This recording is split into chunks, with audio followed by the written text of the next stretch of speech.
आपण जवळजवळ वर्षांनी भेटतोय. मला खूप आनंद होतोय आज आपल्या सर्वांना बघून. विषय आपण मागे सुरू केला होता, सुभाषितांमधील सौंदर्य, पण काही कारणानं तो पुढे होऊ शकला नाही. तर आज आपण तोच विषय आपण घेणार आहोत आणि सुभाषितातील सौंदर्य. संस्कृत भाषेमध्ये सुभाषितांचं इतकं रत्नभांडार भरलेलं आहे की त्याला तोडच नाही. मनुष्य हा, आवाज येतोय का सगळ्यांना? आवाज येतोय? पुढे येऊन बसा, पुढे येऊन बसा.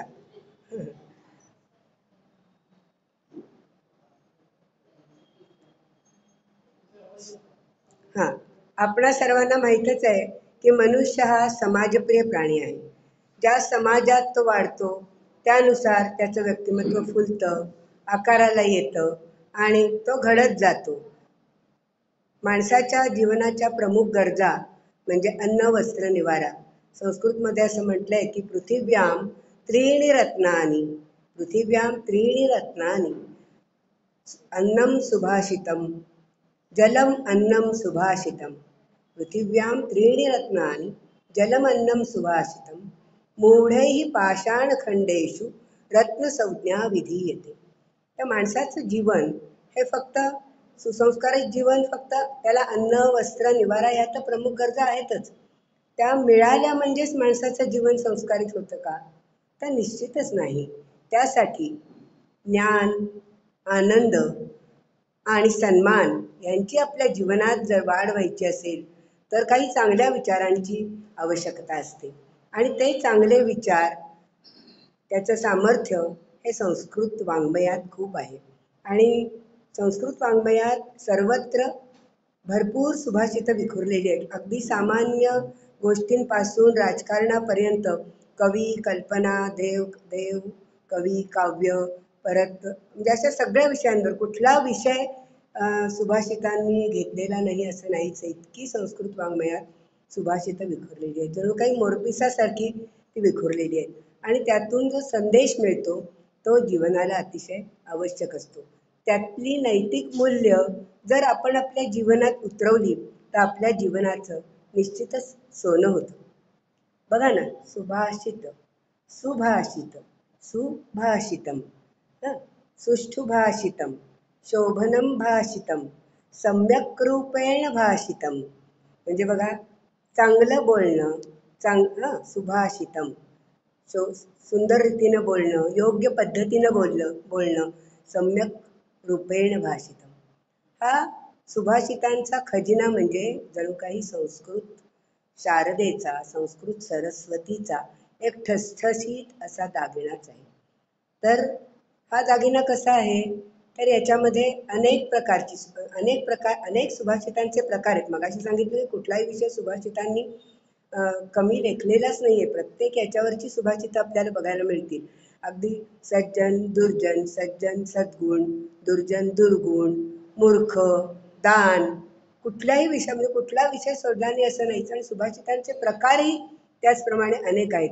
त्या प्रकारामध्ये आहे अंतरालाप, कोडी, प्रहेलिका, कूटप्रश्न, परत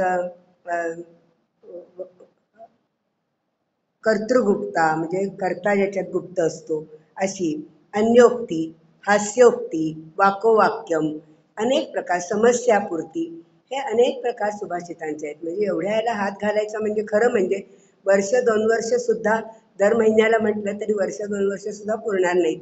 पण आपण हा विषय जितका चांगल्या तऱ्हेनं घेता येईल आणि त्यातल्या कल्पना किती आपल्या मनावर ठसतायत हे आपण बघूया आणि आपल्याला किती आवडतंय त्याच्याप्रमाणे आपण रंगत करत जाऊया.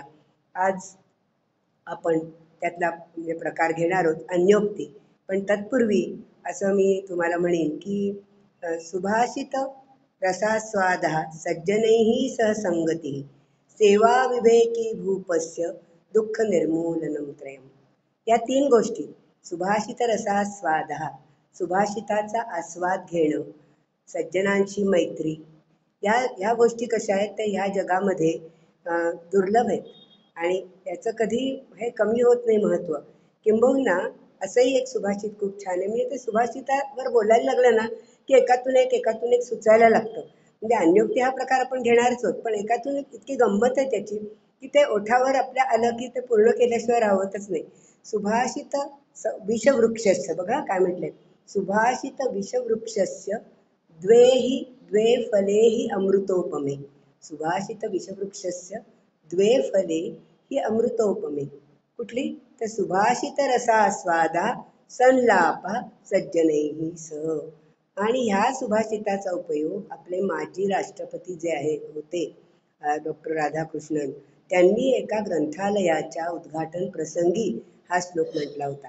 त्यामुळे वातावरण वेगळंच निर्माण झालं होतं त्यावेळेला. इतकं या संस्कृत भाषेचं, त्यातील सुभाषितांचं, किंबहुना हा श्लोक तुम्हाला आता पाठ असेल, भाषा सुमुख्या मधुरा दिव्या गिर्वाण भारती तस्यामी काव्यम मधुरम तस्मादपि सुभाषितम. त्याच्यात सुद्धा सुभाषित, त्या काव्यात सुद्धा, संस्कृत भाषा ही सर्व भाषांमध्ये प्रमुख आहेच, पण त्याच्यामध्ये काव्य, त्या काव्यामध्ये सुभाषित हे किती मधुर आहे हे आपण म्हणजे याचं सुभाषिताचं हे जे मोठेपण आहे की, आणि हा सुभाषिताचा रस जो आहे तो कितीही प्यायला, सुभाषित रस हा कितीही प्यायला तरी तो कमीच होत नाही, उलट तो वाढतच जातो. म्हणजे त्याची गोडी वाढत जाते. हा त्याच्यात विकृती निर्माण होत नाही, बदल होत नाही, उलट हा काय करतो तर रुची वाढवतो आपली त्या विषयातील. आणि त्यामुळे इतर रसांपेक्षा सुभाषितातील रस म्हणजे सुभाषितांचा आस्वाद हा अन्य रसातिशायी, म्हणजे इतर रसांपेक्षा हा सुभाषिताचा आस्वाद घेणं हे अतिशय काय म्हणू आपण की हे अतिशय वरचढ प्रकारचं आहे की कितीही याचा आस्वाद घेतला तरी तो कमी होत नाही. एक छान सुभाषित पण आहे बघा, खिन्नं चापि सुभाषितेन रमते स्वीयं मनः सर्वदा. खिन्नं चापि सुभाषितेन रमते स्वीयं मनः सर्वदा. श्रुत्वान्यस्य सुभाषितं खलु मनः श्रोतुं पुनर्वाञ्छति. अज्ञानज्ञानवतोऽप्यनेन हि वशीकर्तुं समर्थो भवेत्. कर्तव्यो हि सुभाषितस्य मनुजैरावश्यकः संग्रहः. बघा की आपलं मन खिन्न असेल तर उदास असेल काही वेळ तर एखादं सुभाषित ऐकलं तर ते सुभाषित दुसऱ्याने म्हटलेलं असेल, किंवा एखादं गाणं जरी आपण ऐकलं तरी आपल्याला ते गाणं परत परत ऐकावंसं वाटतं, कारण आपला थकवा, आपल्या मनाला आलेली उदासी हे ते दूर करतं. म्हणून त्याच्यामध्ये आपली गोडी आपोआपच वाढत जाते. खिन्नं चापि सुभाषितेन रमते स्वीयं मनः सर्वदा. आणि परत पुढे काय, श्रुत्वा अन्यस्य सुभाषितम, दुसऱ्यानं म्हटलेलं सुभाषित ऐकलं तरी पुन्हा ते ऐकण्याची आपल्याला इच्छा होते, परत परत ऐकावं असं वाटतं.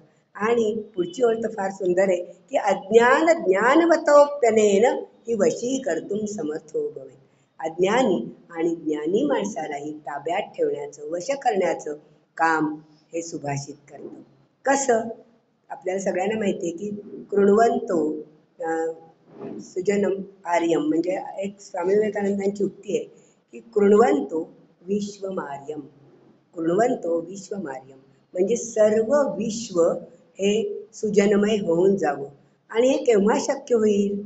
केव्हा शक्य होईल? जर ज्ञानी आणि अज्ञानी माणसांनी जर एकाच वेळी या सुभाषितातला रस ग्रहण केला तर त्यातील आचार विचार आत्मसात केले, ते आचरणात आणले. कारण सुभाषितांचं हे कार्यच आहे की त्यातील उपदेश हे सुभाषित म्हणजेच बोधकरम लघुतरम मोदकरम वचनम, आनंद देणारं लघुतर छोटंसंच पण महानतम अर्थम व्यक्तयती, म्हणजे महान मोठा अर्थ व्यक्त करणारं असं हे सुभाषित आहे. आणि त्यामुळे स्वामी विवेकानंदांचं हे कृण्वन्तो विश्वमार्यम हे केव्हा सर्व विश्व सुजनमय होईल, हे केव्हा होईल? तर ज्ञानी माणसांनी आणि अज्ञानी माणसांनी एकाच वेळी अज्ञान ज्ञानवतोप्यनेन ही वशीकर्तुं समर्थो भवेत्. जर त्याला वश केलं, ताब्यात ठेवलं आणि त्यातील आचारविचार ग्रहण केले आणि ते आपल्या कृतीत आणले तर नक्कीच सर्व जग हे सुजनमय होईल आणि स्वामी विवेकानंदांचं जे स्वप्न आहे ते नक्कीच साकार होईल असं मला वाटतं. तर असं हे सुभाषित आहे. म्हणून मनुजेही आवश्यका, सुभाषितकारानं संदेश दिलाय की मनुजेही आवश्यका कर्तव्य हा सुभाषितस्य संग्रह. माणसांनी सुभाषितांचा संग्रह अवश्य करावा. सभेमध्ये बोलताना किंवा इतर ठिकाणी सुद्धा आता विद्यार्थ्यांना वगैरे निबंधात किंवा आपणासारखे आपण सुद्धा आता अगदी मोठमोठ्या स्पर्धांमध्ये सुद्धा आपल्यासाठी सुद्धा स्पर्धा असतात. गीता धर्म मंडळाची स्पर्धा आहे, विनाशाळाचे दुष्कृताम. तर याच्यामध्ये आपणही भाग घेतो. त्यावेळेला आपल्याकडे जे सुभाषितांचा संग्रह असेल किंवा मोठा वाक्यज्ञ चाललेला आहे, जर आपण ही सुभाषित रूपी दक्षिणा त्याला दिली तर आपलं वक्तव्य किंवा आपलं भाषण निश्चितच चांगलं होतं. आणि म्हणून माणसाने अनेक फायदे या सुभाषितांचे, म्हणून माणसाने या सुभाषितांचा संग्रह अवश्य करावा. तर आता आणखीन एक गोष्ट महत्त्वाची सांगायची राहिली, पण मी ती पुढे सांगेन, पुढच्या ओघात सांगेन. आता कारण आपण आज अन्योक्ती बघणार आहोत. त्या अन्योक्ती सुद्धा 5-6 अन्योक्ती तरी आपल्या सांगून व्हायला हव्यात. नंतर मग मी पुढच्या विषयावर बोलीन. अन्योक्ती म्हणजे काय? संस्कृतमधला हा सगळ्यांना आवडणारा असा हा भाग आहे अन्योक्ती. म्हणजे याच्या नावातच आहे बघा, अन्य उक्ती. उक्ती म्हणजे बोलणं. संस्कृतमधला जो वच धातू आहे त्याचं उक्त असं कर्मभूत अव्यय होतं आणि त्याचं उक्ती असं होतं की ही उक्ती कशी आहे? अन्याला उद्देशून केलेली, म्हणजे दुसऱ्यांना उद्देशून केलेली उक्ती. किंवा आपल्याकडे मराठीमध्ये अप्रस्तुत प्रशंसा हा अलंकार आहे. आठवत असेल तर आपण शाळेत शिकलो आहोत. पण त्याच्याही पेक्षा सोपं म्हणून सांगते की लेकी बोले सुने लागे. आता सगळ्यांना कळेल की लेकी बोले सुने लागे हा जो प्रकार आहे, म्हणजे ह्याच्यामध्ये एका व्यक्तीला किंवा वस्तूला उद्देशून जे बोललेलं असतं ते त्या व्यक्तीला किंवा वस्तूला लागू न पडता दुसऱ्याच वस्तूला लागू पडतं. आणि ह्याच्यामुळे काय होतं की त्याचं कल्पना सौंदर्य, शब्द सौंदर्य जे असतं ते वाढतं आपोआप त्या याचं. म्हणून आपण सुभाषितातील सौंदर्य हा विषय का ठेवला आहे की प्रत्येक सुभाषितात, अगदी छोट्या छोट्या सुभाषितात सुद्धा खूप सौंदर्य आहे. त्यातली रचना, त्यातला अनुप्रास वगैरे, आणि त्याची करताना मजा वाटते. आणि म्हणून आपण ते करणार आहोत. बघूया आपल्या या उत्तर आयुष्यात किंवा आपल्याला त्यातला आनंद किती घेता येईल. आणि त्याने आपलं जीवन, आपण आपला भूतकाळ तर बदलू शकत नाही, पण आपला भविष्यकाळ प्रयत्नांनी, चांगल्या विचारांनी आपण चांगला घडवू शकतो. आणि म्हणून आपण या सुभाषितांचा अभ्यास करणार आहोत. त्यातला आता आपण अन्योक्ती हा प्रकार बघतो. तर मी पहिल्यांदा अन्योक्ती राजहंसान्योक्ती घेणार आहे. खूप छान आहे ती, आणि त्यातून किती वेगळा अर्थ गर्भित होतो ते आपण बघूया. त्यातली शब्दरचना, त्यातलं सौंदर्य, पदलालित्य आपण बघूया. गांगंबू, गांगंबू बघा शब्द म्हणताना सुद्धा कसं वाटतं. गांगंबू सीतंबू यामुनम, गांगंबू सीतंबू यामुनम, कज्जलाभ मुभयमत्र मज्जतः, कज्जलाभ मुभयमत्र मज्जतः. राजहंस तव सैव शुभ्रता, राजहंस तव सैव शुभ्रता, चीयते न च अपचीयते, चीयते न च अपचीयते. अर्थ अगदी सोपा आहे, सांगितल्यावर कळेल आणि तुम्हाला आवडेल सुद्धा. की बघा, गांगंबू अगदी सोपं आहे. गांग म्हणजे गंगा, आणि अंबू म्हणजे पाणी. गांगंबू शब्दरचना बघा, शब्द सौंदर्य कसं वाढलंय. अंबू या शब्दामुळे, पुनरावृत्तीमुळे गांगंबू, गंगेचं पाणी. अंबू म्हणजे पाणी. कसं असतं? सीतंबू, सीत म्हणजे पांढरं, शुभ्र पांढरं असतं. गंगेचं पाणी स्वच्छ पांढरं असं असतं. आणि यामुनम कज्जलाभ, कज्जल काजळासारखं काळं. यमुनेचं पाणी काजळासारखं काळं असतं. ह्या दोन्ही याच्यात हे राजहंसाला उद्देशून सुभाषितकार म्हणतो की हे राजहंसा, तू या दोन्ही पाण्यात डुंबलास मज्जतः.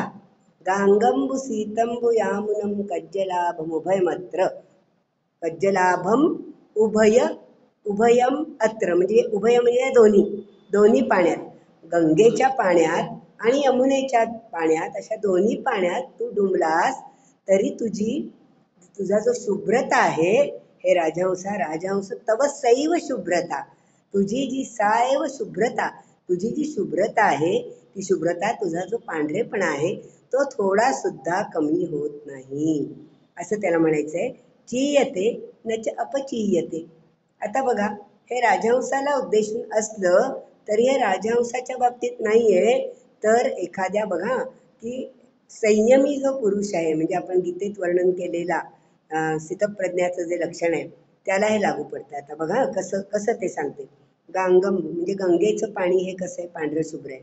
म्हणजे हे थोडक्यात काय झालं, सुखाचं प्रतीक मानू आपण. सुख, आनंदाचं प्रतीक. आणि यमुनेच्या पाण्याने आपल्याला कोणाची आठवण होते? कालिया सर्प. कालिया सर्पाची, कालिया नागाची आठवण होते की नाही? ते काळं पाणी आहे. तर राजहंसाला कवी म्हणतो की तू या दोन्ही पाण्यात डुंबलास तरी तुझा शुभ्रपणा थोडा सुद्धा कमी होत नाही आणि थोडा सुद्धा नच चीयते नच अपचीयते.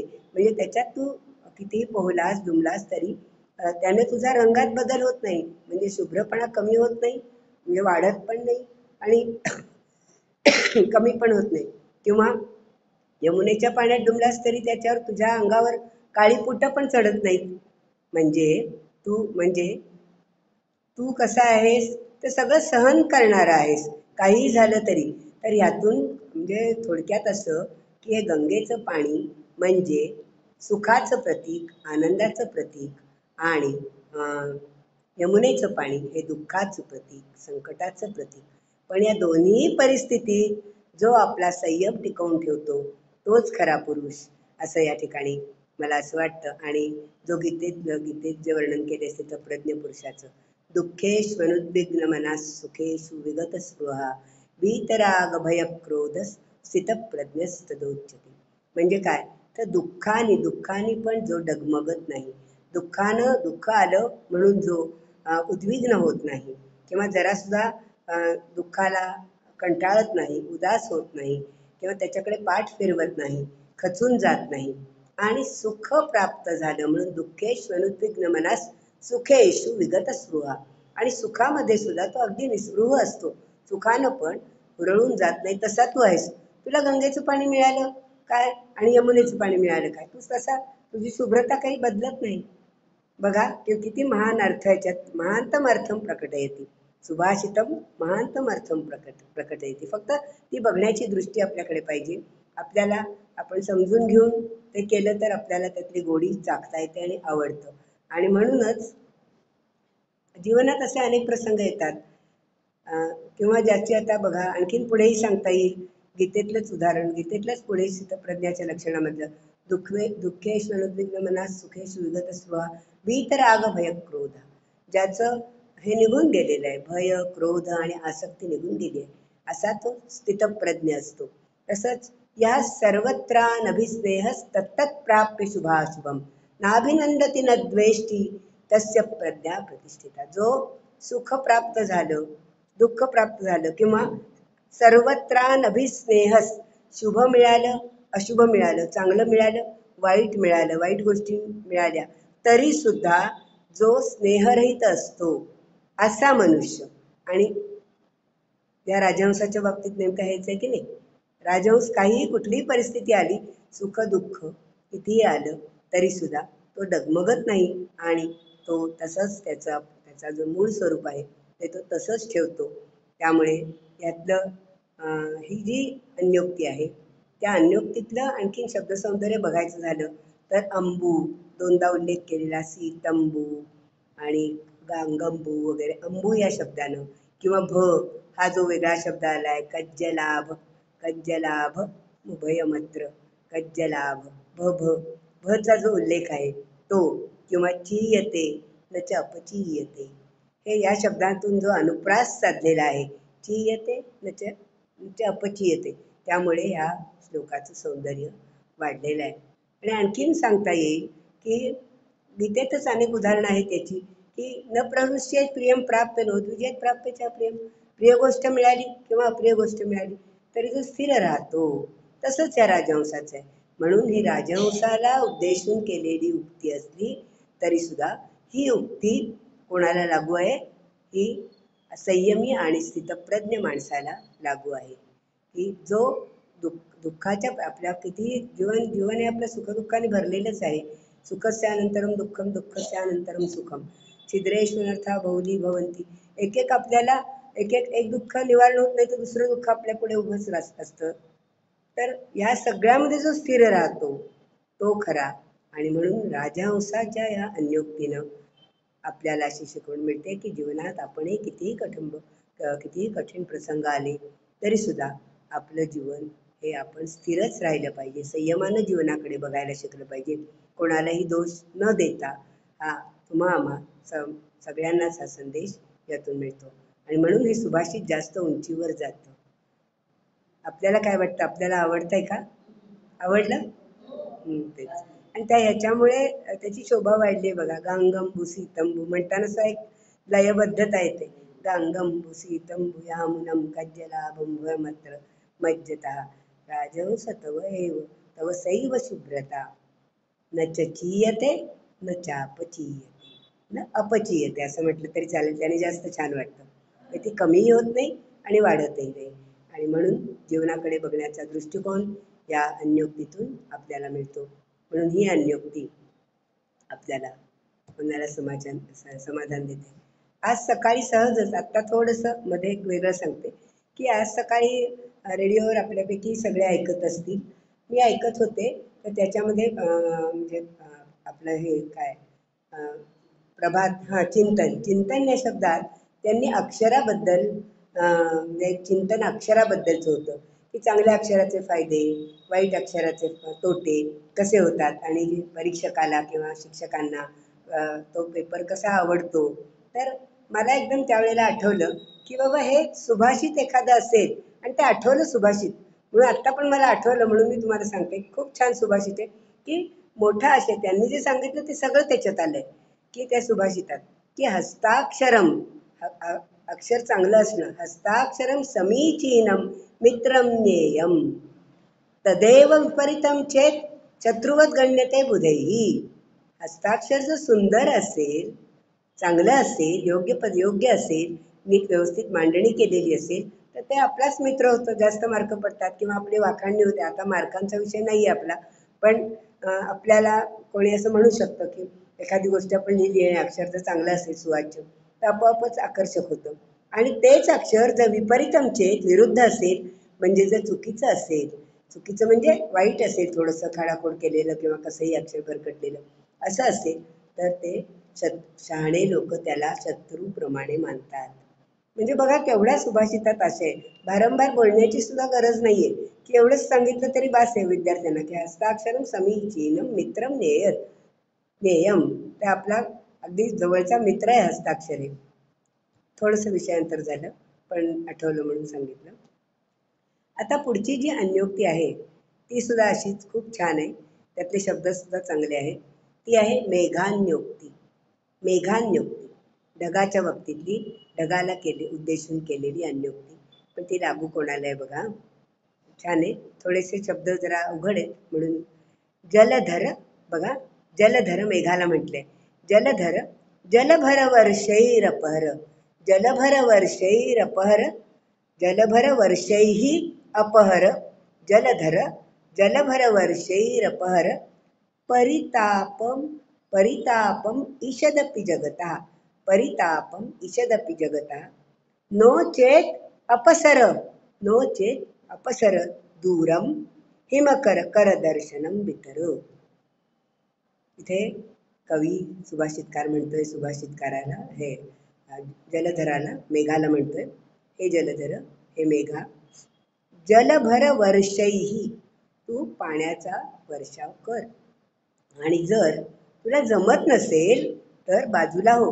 म्हणजे परितापम ईषदपि जगतः, जर तुला थोडासा सुद्धा ईषदपि थोडासा सुद्धा परिताप जगाचा परिताप जर थोडासा जरी तुला दूर करता येत नसेल तर अपसर, तर तू बाजूला हो.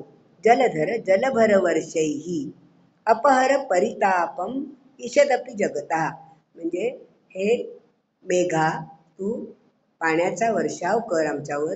उन्हाळ्याचे दिवस आहेत असं आपण समजूया आणि तसंच आहे साधारण की पाण्याचा वर्षाव कर आणि त्यामुळे लोकांचा जगतः परितापम ईषदपि म्हणजे थोडा तरी लोकांचा त्रास तू दूर कर. आणि तुला जर जमत नसेल नो चेत अपसर बाजूला हो, दूर हो. अपसर दूरम, अपसर म्हणजे तू बाजूला हो आणि दूरम हिमकर दर्शनम बितर, हिमकर दर्शनम बितर म्हणजे काय, तर निदान आम्हाला चांदण्यांचं दर्शन तरी घडू दे. तुला जर वर्षाव करता येत नसेल, जगाचा ताप जर नाहीसा करता येत नसेल हे मेघा, तर तू बाजूला हो आणि आम्हाला चांदण्यांचं सुख तरी आम्हाला घेऊ दे, चांदण्यांचा वर्षाव तरी आमच्या अंगावर होऊ दे, असं म्हणतोय, मेघाला उद्देशून म्हटलेलं आहे. पण हे कोणाला लागू येते आता आपण बघूया, की ढगासारखी कशी माणसं जगात असतात असं. तर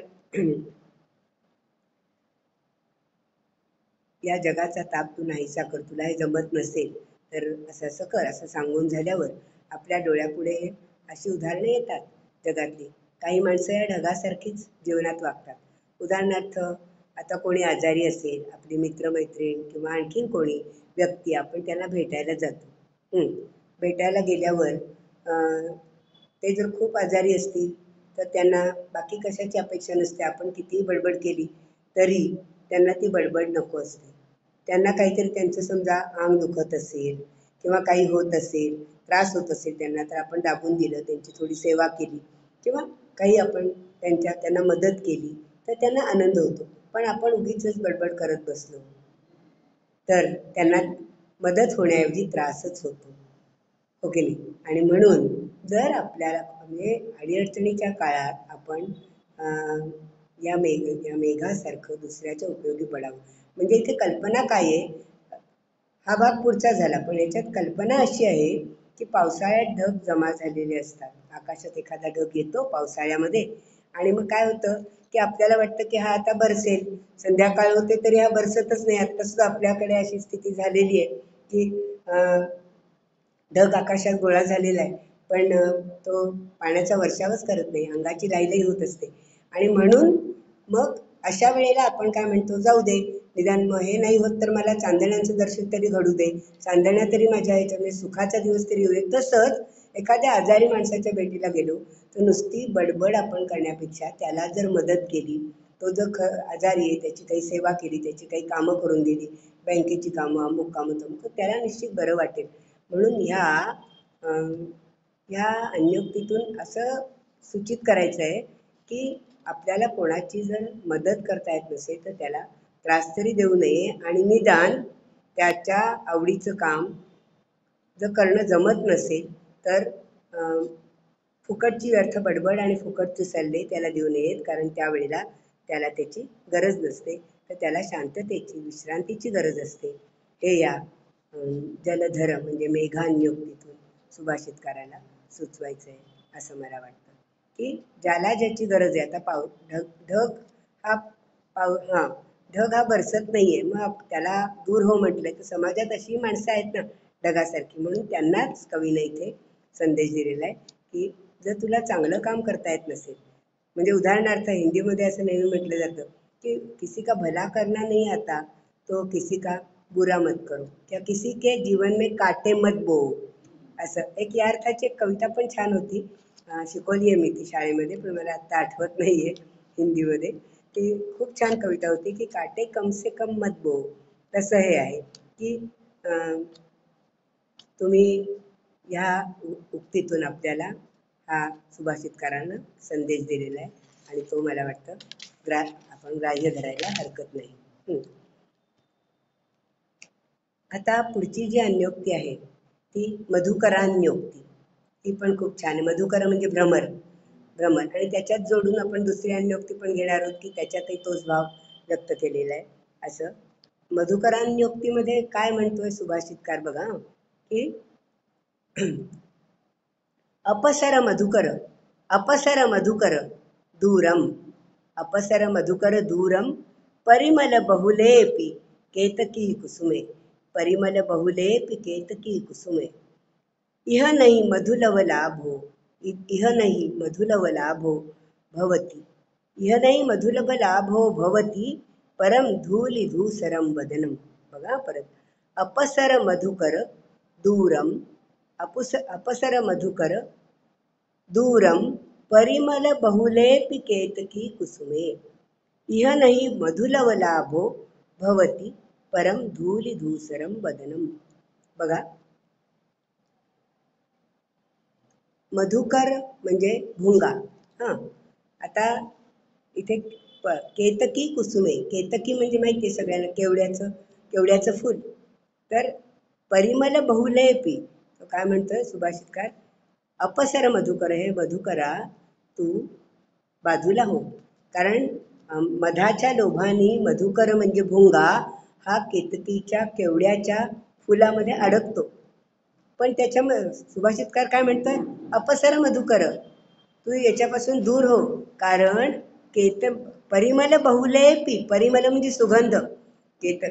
केतकीच्या फुलाला, केवड्याच्या फुलाला खूप सुगंध असला, केवड्याच्या फुलामध्ये खूप सुगंध असतात, ते अगदी सुवासानं भरलेलं असलं तरी सुद्धा, कितीही सुगंधानं तर भरलेलं असलं तरी सुद्धा इथे तुला काय मिळणार नाही, इह नाही मधुलव लाभा, म्हणजे मधाचा थोडासा सुद्धा टिपूस थेंब तुला मिळणार नाही.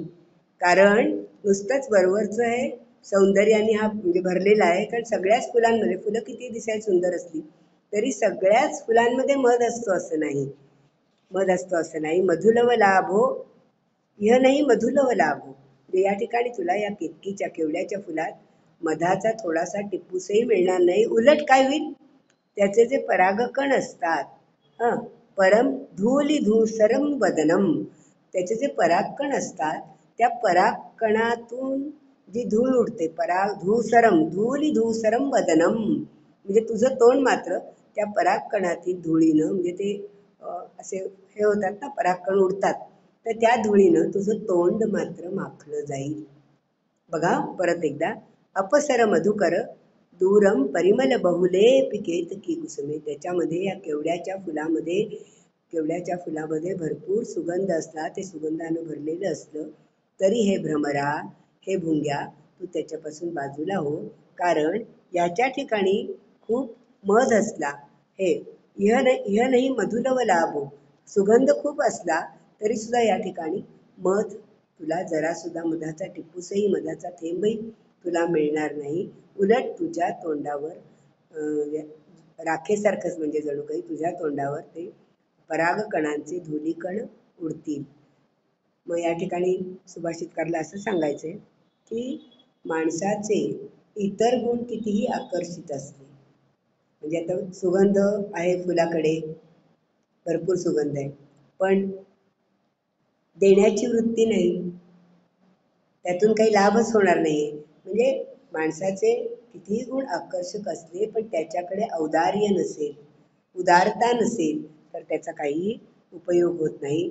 आणि त्याच्याकडे लोभीपणानं जर गेलं तर उलट काही फायदा न होता त्रासच त्या माणसाचा होतो, त्या माणसाला होतो. तशीच ही गत आहे की तू बाबा मोठ्या आशेनं जातो आणि भुंगा बघा, त्याच्यामध्ये आपल्याला मध मिळेल म्हणून त्या फुलामध्ये अडकतो, कोशातून बाहेर पडण्याचा प्रयत्न करतो, आणि कोशातून बाहेर पडल्यावर त्याला जगाकडे काहीतरी आपल्याला मिळावं म्हणून तो आशेने बघत असतो. अशा वेळेला काही माणसं कशी असतात की त्याच्याकडे औदार्य नसतं, त्यामुळे त्यांना त्या ठिकाणी कशाचाच लाभ होत नाही, असं यातून सुचवायचे. की या मधुकरांयुक्तीतून सुभाषितकाराला असं सुचवायचे की तुम्ही कितीही मोठी माणसं असेल पण त्यांच्याकडे औदार्य हा गुण नसेल, देण्याचा गुण नसेल, तर त्याचा काही उपयोग होत नाही. आणि म्हणून ही मधुरांयुक्ती ही आपल्याला असा वेगळाच आपला काही फायदा न होता उलट आपल्याला त्रासच होतो. जसा त्या भुंग्याला झाला, तो भुंगा कोशामध्ये अडकला मध मिळेल म्हणून, पण त्याला काहीच मिळालं नाही, उलट त्याला तोंड वेंगाडत त्याच्यातून बाहेर पडावं लागलं, आणि म्हणजे त्याची निराशाच त्या ठिकाणी झाली ना, असं यातून सुचवायचे कवीला. पुढची आता जी अन्योक्ती आहे की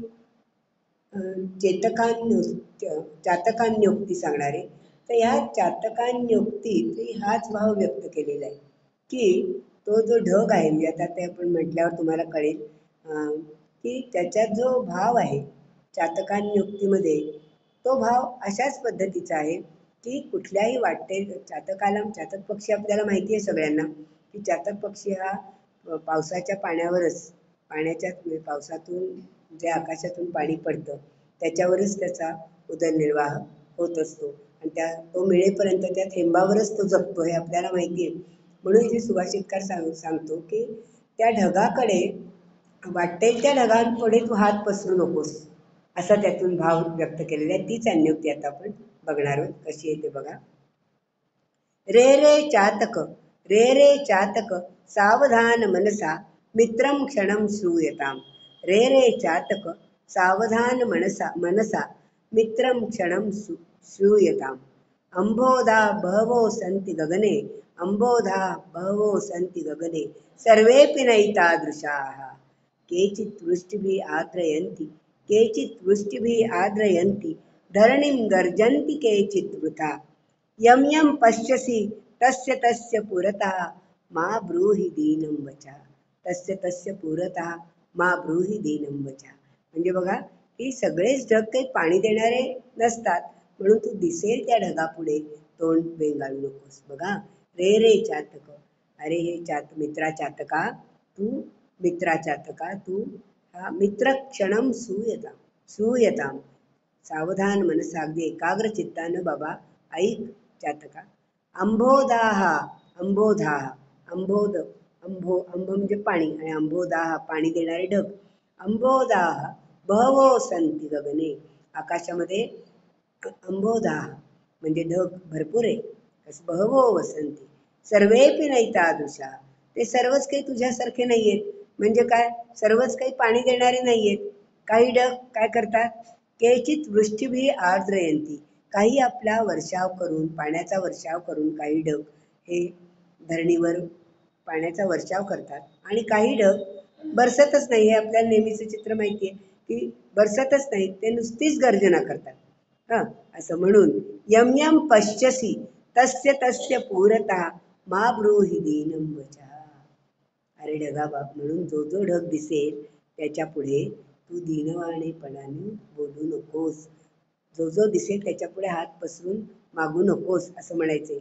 म्हणजे काय, तर यातून असं सुचवायचंय कवीला की गरीब स्वभावाच्या माणसानं जो उदार श्रीमंत माणूस आहे त्याच्याकडेच मदतीची मागणी करावी, मदतीची आशा व्यक्त करावी.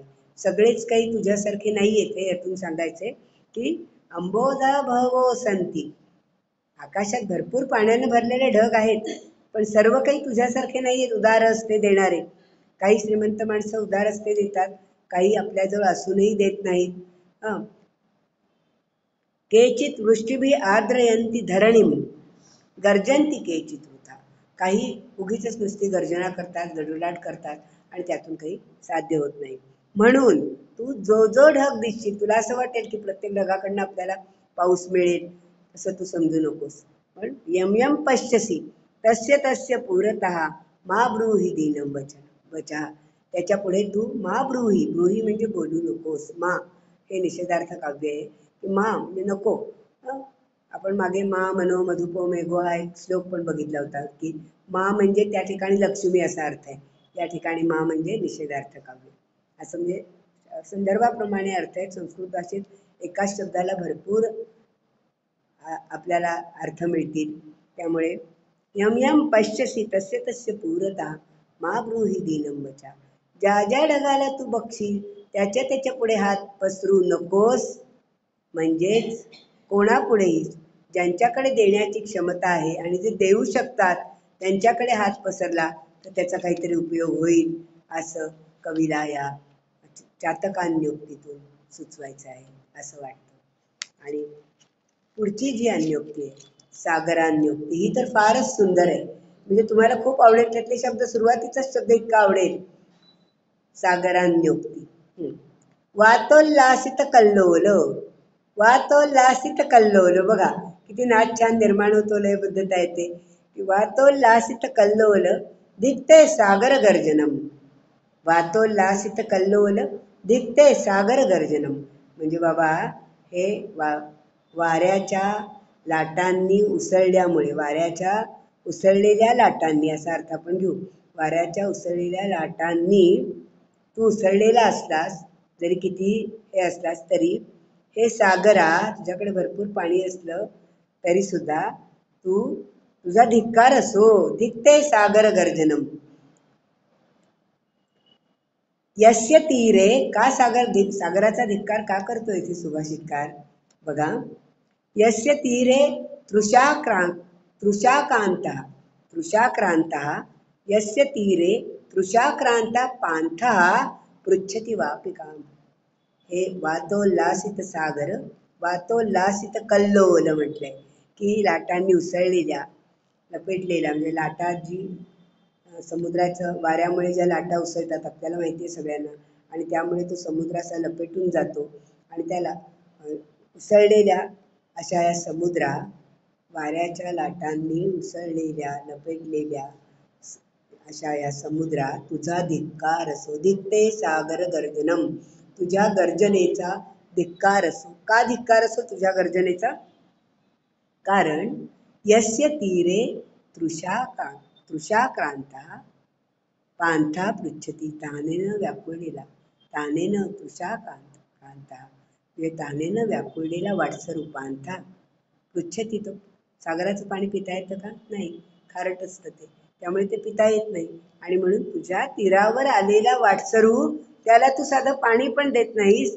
आणि म्हणून तुझ्या गर्जनेचा तुझ्या तीरावर आलेला वाटसरू काय विचारतो? वापिकाम, विहीर कुठे आहे, विहीर कुठे आहे असं विचारतो. बघा, वातोल्लासित कल्लोल धिक्ते सागर गर्जनम यस्य तीरे तृषाक्रांता पांथा पृच्छती वापिकाम. ते तुझ्या ठिकाणी आलेला वाटसरू, तुझ्या किनाऱ्यावर आलेला वाटसरू पाणी पिण्यासाठी त्याला प्यायला पाणी मिळत नाही, म्हणून तो विचारतो विहीर कुठे आहे. बघा आता गंमत सागराची. सागराचं वास्तविक स्वतःचं असं काही आहे का हो? सागराचं विचार केला तर बघा, आकाशातून पडणारा पाऊस त्याने तो न्हावून निघतो, सागराला ते मिळतं. वेगवेगळ्या नद्यांचं नाल्यांचं पाणी सागराला मिळतं. आणि मग सागराला मिळाल्यावर मूळचा तो जो असतो त्याचा हेपणा जो असतो तो गमावूनच बसतो. चांगलेपणा जो असतो तो सगळं म्हणजे अगदी धसमुसळेपणासारखं त्याचं सगळं रूप आपण बघतो सागराचं. म्हणजे स्वतःचं काही नाही, पण तो अल्टीत मिरवत असतो समुद्र. आणि पाणी मात्र त्याच्याकडे, म्हणजे त्याचं पाणी कोणी विचारलं प्यायला तर पाणीही त्याच्याकडे प्यायला नाही, तो देऊही शकत नाही पाणी, आणि त्याचं पाणी खारट आहे. म्हणजे त्याचं जे मूळचं जे सौंदर्य आहे तो इतर सगळ्या गोष्टी मिसळल्यामुळे सगळं वेगळं होऊन जातं आणि तो फक्त साठेबाजी करत राहतो. त्याच्याकडे स्वतःचं असं काहीच नाही आहे सागराकडे. पण तरीसुद्धा त्याची वल्गना किंवा त्याला तो श्रीमंतासारखा मस्त असतो. आपण ही पण गोष्ट ऐकलेली आहे की सागराचं मंथन करण्यासाठी मंदार पर्वताची रवी, म्हणजे देव आणि दानव 14 रत्न सागराने दडवून ठेवली होती केव्हा तरी, आणि ती 14 रत्न घुसळून बाहेर काढली. ते केव्हा काढली गेली ती रत्न? तर देव आणि दानवांनी, राक्षसांनी जेव्हा मंदार पर्वताची रवी करून समुद्र घुसळला तेव्हा ती सगळी बाहेर आली. म्हणजे याचा स्वभाव काय? इकडून पाणी आलं तिकडून पाणी आलं, ठेव साठवून. पण ते असा हा सागर, अशी कवीची कल्पना बघा. म्हणजे कवी काहीही कल्पना करू शकतो. कारण बघा की अपारे काव्य संसारे कवी एका प्रजापती. कवी हा एकच या काव्य संसारात प्रजापती आहे. म्हणजे त्याला जे आवडतं त्याप्रमाणे तो रचना करतो. त्याला जे रोचते, त्याला जे आवडतं त्याच्याप्रमाणे तो रचना करतो. त्यामुळे त्याला अधिकार आहे कुठलेही म्हणजे शब्दरचना बदलण्याचा किंवा वृत्त पूर्ण होण्यासाठी वापरण्याचा, शब्द वेगळे वापरण्याचा असा अधिकार कवीला आहे. ते स्वातंत्र्य तेवढं त्याला आहे. पण इथे बघा की हा समुद्र, आणि पौर्णिमेच्या रात्री मात्र समुद्र उंच आकाशातील चंद्राला भिडण्याची वेळा असं त्याला वाटतं, असं करतो. हां, म्हणजे लाटा त्याच्या उंच जाव्यात असं त्याला वाटतं, आणि तो अगदी चंद्राला भिडण्याची आशा करतो इतका. पण दुसऱ्याला देण्याची क्षमता त्याच्याकडे नाही आहे सागराकडे. आणि म्हणून असं म्हटलंय की समाजात जर अशी जी लोकं आहेत जी साठेबाजी करून ठेवतात, खूप गडगंज ज्यांच्याकडे संपत्ती आहे, धनदौलत आहे, सगळं आहे, पण ते देत नाहीत त्यांना, कवीनं असा सुभाषितकारानं इशारा दिलेला आहे या सुभाषिताद्वारे, सागरान्योक्तीद्वारे. आपल्या जवळचं वैभव जर कोणी आलं, गरजू माणूस आला, तर त्याच्यासाठी लुटावं, म्हणजे त्याच्यात त्याची धन्यता आहे. साठेबाजी करण्यात, साठवून ठेवण्यात धन्यता नाही सागरासारखं. नाही तर त्याला साठेबाजांच्या ह्याच्यात त्याचं नाव जाईल. म्हणून समाजातील धनदौलतीनं समृद्ध असलेल्या माणसांना हा इशारा दिलेला आहे. किंवा आपल्याजवळ सुद्धा थोडंसं काही असेल, दुसऱ्याला गरज असेल तर आपण दिलं पाहिजे, हा संदेशही या अन्योक्तीतून मिळतो. आणि त्यामुळे ती अन्योक्ती आणि वातोल्लासित कल्लोल हा शब्द बघा, त्यातून अगदी जणू काय असं वाटतं की आपण सागर किनाऱ्यावर उभेच आहोत आणि आपल्या अंगावर त्या लाटा उडतायत. लाटा म्हणते, त्या लाटांचे कण थोडेसे आपल्या अंगावर उडतायत, थोडेसे तुषार त्याचे असे अंगावर उडतायत, त्याचं पाणी आपल्यावर सिंचन होत आहे असं वाटतं. म्हणून त्याच्या ह्या सुभाषिताला जास्त मोल प्राप्त होतं. वातोल्लासित कल्लोल दिक्ते सागर गर्जनम. वातोल्लासित कल्लोल दिक्ते सागर गर्जनम. यस्य तीरे तृषा क्रांतः पांथः पृच्छति. यस्य तीरे तृषा कांतः पांथः पृच्छति वापिका. असं विचारायची पाळी कोणावरही येऊ नये. ज्याच्याकडे धनदौलत आहे, ज्याच्याकडे खूप काही देण्यासारखं आहे, दुसऱ्या नुसते धनदौलतच नाही, बाकीच्या गोष्टी पण आजकाल आपल्याकडेही खूप असतं की आपल्याकडे घरात इतकं काही असतं की ते दुसऱ्याचा संसार पण त्याच्यावर गरिबांचा उभा राहू शकतो. म्हणजे आपल्याला सुद्धा हा संदेश आहे की आपण ते दिलं पाहिजे उदार हस्ते, म्हणजे गर्व न करता दिलं पाहिजे, हा त्यातला भाव आहे.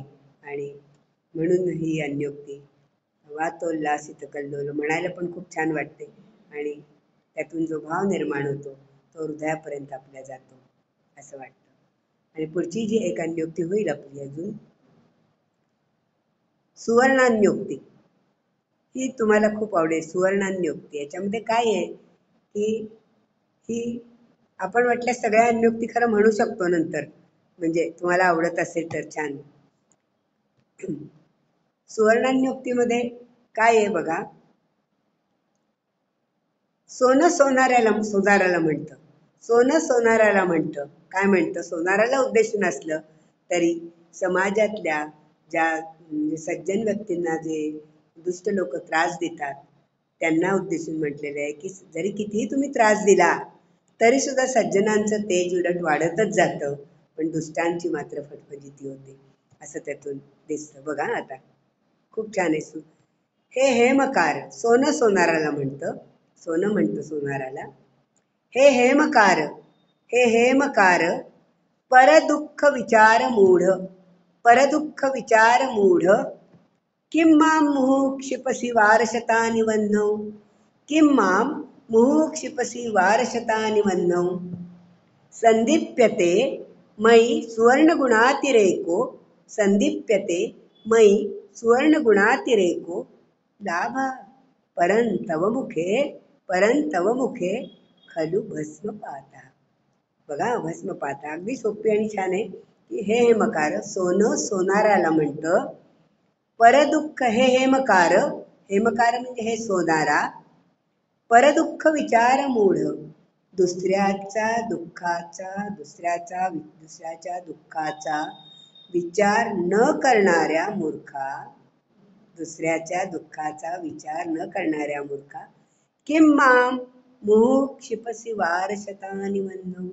मुहुः म्हणजे वारंवार, वारंवार. किं मां म्हणजे मला, का बरं तू, वारशतानि वारंवार 100 वेळा, वह्नौ क्षिपसि वारंवार मला वह्नीमध्ये अग्नीमध्ये टाकतोस. अरे सोनं सोनाराला म्हणतं, अरे दुसऱ्याचा दुःखाचा विचार न करणाऱ्या हे मूर्खा, तू मला का वारंवार किंवा का 100 वेळा, वारंवार, वारशतानी याचा अर्थ वारंवार 100 वेळा तू मला वह्नीमध्ये अग्नीमध्ये का टाकतोस. त्यामुळे काय होतं, संदीप्यते मयि सुवर्ण गुणातिरेकः. संदीप्यते मयि सुवर्ण गुणातिरेकः. माझा मुळात गुण उत्तम आहेच, सोनं हे उत्तमच आहे ना, माझा मुळातला गुण उत्तम आहेच, पण तो आणखीन चकाकतो. सुवर्ण गुणातिरेकः संदीप्यते, माझा जो उत्तम सुवर्णाचा सोन्याचा गुण आहे चकाकणं, तो आणखीन चकाकतो. संदीप्यते. पण तुला लाभ काय, मला हा लाभ झाला, पण तुला लाभ काय होतो तर परम तव मुखे खलु भस्मपातः.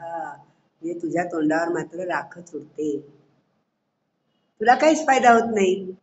सोनं सोनाराला म्हणतं, तू मला अनेक वेळा घालतोस याच्यामध्ये की आपल्याला माहिती आहे सोनं, सगळ्यांना माहिती आहे की वारंवार अग्नीत टाकलं की ते जास्त चकाकतं त्याचं.